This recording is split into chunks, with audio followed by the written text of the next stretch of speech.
Welcome everyone, it's Ruth Stern. Welcome to my Facebook Live show. Today with me, I am a transformational business coach and I help heart-centered entrepreneurs, counselors and coaches and practitioners who want to build a solid six-figure income doing the work they love. Today's topic is how to discover the mindset block that keeps you from following through. I also want to welcome to the people who are watching the replay in this Facebook Live show. Weekly, we give you marketing and mindset tips to grow your practice so that you can be profitable and joyful in doing the work that you love to do and help people and make a difference. Again, today's topic is you're going to discover the mindset block that's keeping you from following through. So here's what we're going to do on today's show. We're going to show you what is keeping you from following through. You're going to learn some powerful questions so that you can get back on track and finish what you set out to do. And then if you wait to the end of the show, it's a short show, it's not a long show, I'm going to do my favorite technique, tapping, where we're going to take one of your blocks and we're going to use EFT tapping to start releasing and eradicating that block. So hang on for that too. So you know how you get excited? You see an idea and you say, oh, this is the one I want to do, and you go full force, gung-ho, and you do it. And then something happens, it's not working the way you want, and you get discouraged. And maybe you stop, or you slow down, or you put it to the side. This is typical. This is common. I've done it. We've all done it. But what happens is if you have the tendency to do that a lot, have an idea, do it a little, put it away, and then go jump to another one. I call it juggling lots of things, juggling lots of balls in the air. Then nothing gets done, or nothing gets fully done where you see the best results. And that can get really, really frustrating. So it's like having 10 balls in the air and you're juggling, and what happens is not only does it cause you stress, but it chips away at your confidence. And the reason it does that is because you begin to feel like you're failing. And you're not failing, it's just that I guess the word is, your paradigm of how you're looking at how to try and do something is not the most effective for you. And I'm going to show you some ways to make it more effective so you don't feel like a failure and you don't feel stressed. So many people jump from one thing to another because they get discouraged, or the other reason they jump, which is kind of like me, I can jump, because you may have a mind that loves ideas. Maybe you have a creative mind and you go, oh, I love that idea and I want to try that idea. And that's a great thing. You have a creative mind and you want to do a lot. So hold and keep the creative mind, but have boundaries around it. So if you have 10 different ideas of how to build your practice, take the 2 or 3 best ones and go deep with that. Maybe not even 3. I would just try 1 or 2. Actually, go 1. Because when you dive deep with 1, you can start seeing the results so much more quickly. So have boundaries around the ideas.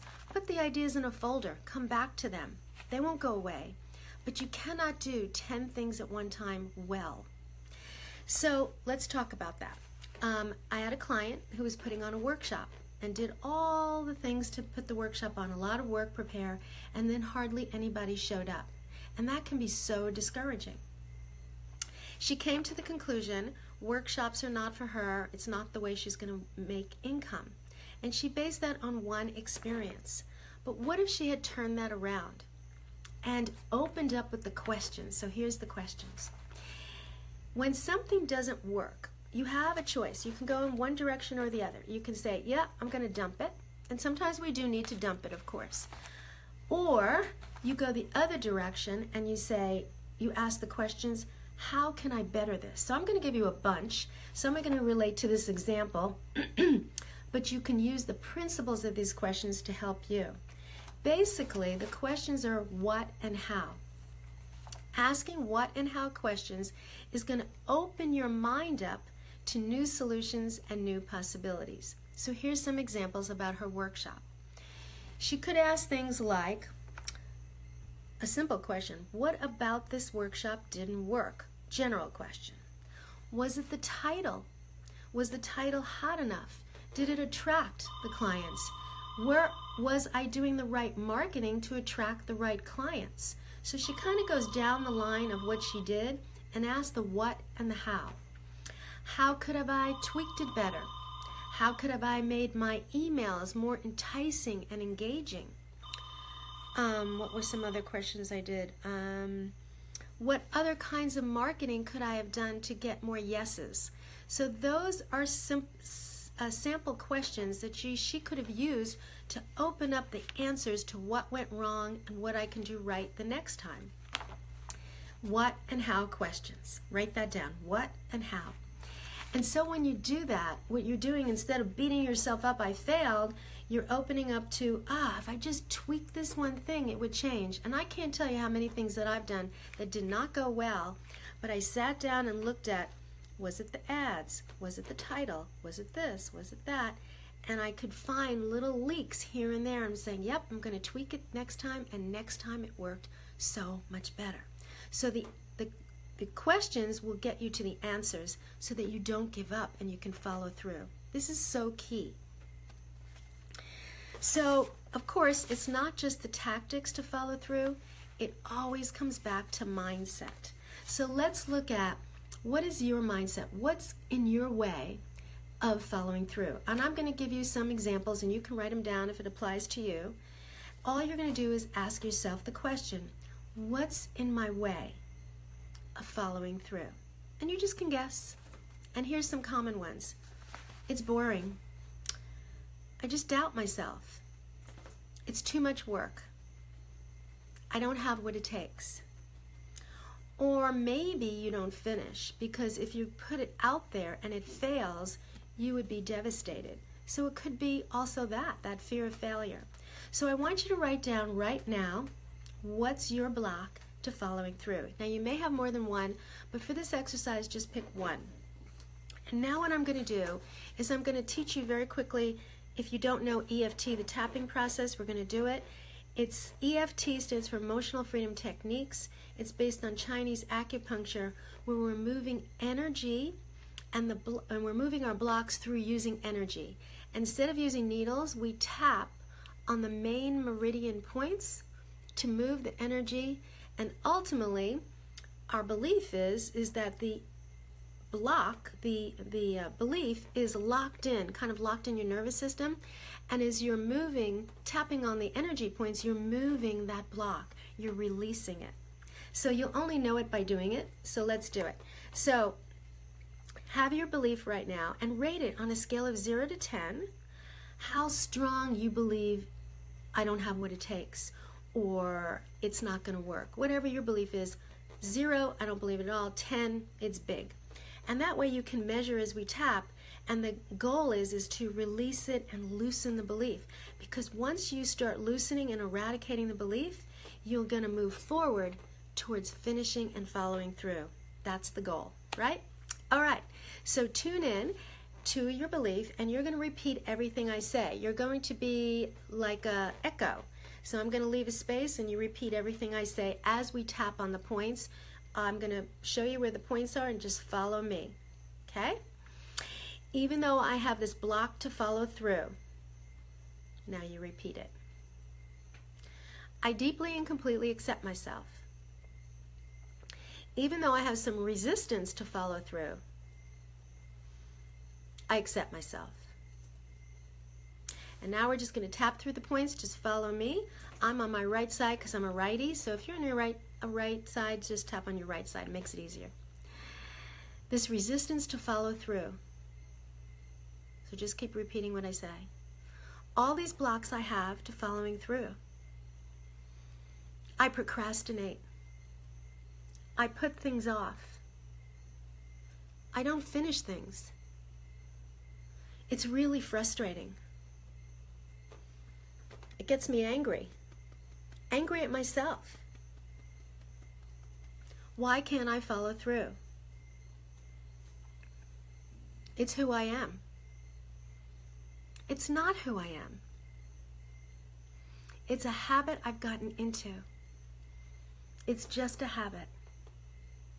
And I'm ready to release it now. ready to release this procrastination that keeps me from making a great income, that keeps me from serving clients in a bigger and better way. Releasing the messages that I've created that keep me from following through. Releasing my past failures or mistakes that remind me I'm not good enough or that I can't. Releasing. Releasing the blocks to following through. Now you take a breath. That just moves the energy. Now look at the block that you wrote down. It may or may not have shifted. For some people it will. If it's stuck there and you're still at that same number, come back to this video and do it again. You don't want to move to the positive till you release some of the negative. Now, if it's gone down a little bit, we're going to go to the next round where we're going to install some positive to get you to move forward, okay? Even though I still have some of this resistance, I accept myself and I forgive myself. This remaining resistance to follow through, these remaining doubts to follow through. I want so much to serve and reach the people I want to help. And I can't do it if I procrastinate or give up. And I'm tired of doing that. I'm ready to change. I'm ready to see more results. Ready to follow through. Ready to dive deep. What if I could take one thing to foster my business success, going deep with it, asking the right questions so I can follow through and fix things along the way, believing in myself that I have what it takes to create a highly successful business. Knowing that the foundation for a great business is to be focused. I love focusing. I make it enjoyable. I step into focus. I step into following through. And I start to see results. And the results are coming and it fills me. Opening to the success that I am. Opening to all the opportunities when I choose this route. There are infinite opportunities. Infinite solutions. And I'm saying yes to all of them. Yes. Take a breath. I hope that felt good. Felt good while I was doing it. So this is the power of tapping. Look at your belief. It should have loosened up quite a bit. If it didn't, go ahead, like I said, and replay this video. It's live on this page all the time. Come back to it, and you will start loosening your grip on this and start doing what you need to do in a more joyful, easier way. So my challenge for you today is to pick one thing this month and dive deep. And really allow yourself to do this. And do the tapping along with it so you don't get stuck. I wish you great things to come, and I'll see you next time. Bye-bye.